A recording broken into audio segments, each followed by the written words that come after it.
It's a name I've heard time and again from countless victims, and now that the Montgomery County Sheriff's Office has released it, we can air it. His name is Lance. Well, Lance, I've been calling you. Lance Miller, yeah. Lance. In the Houston area, he had been going by Lance Miller. Lance Miller previously operated the Charleston Lane wedding venue in Willis, Texas. Investigators say that he started defrauding people in June of last year, and then he was evicted from the venue in February of this year. In May, I started getting tips from victims about the situation, and I broke the first story on May 22nd. Then, on May 27th, just a few days later, law enforcement launched an official investigation.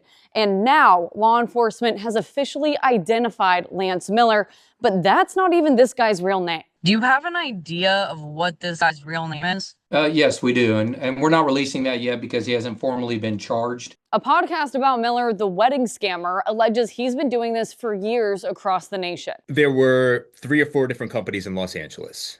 There were several companies in San Francisco. We're also looking into other states and history of this individual. All of that will be wrapped up in together and it will be presented to a district attorney's office. Since this has went by the media, so thank you for that.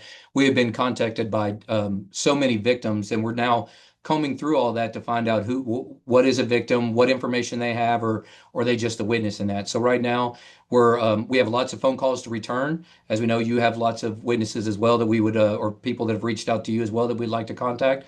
I can say that we have been in contact with over 16 people, and now we're assessing whether they are true victims or what their involvement is. I also have a list of 16 victims. It's not clear if there's any overlap there yet, but the total losses I've calculated from these victims at this point is over $183,000. So how much total did you pay them?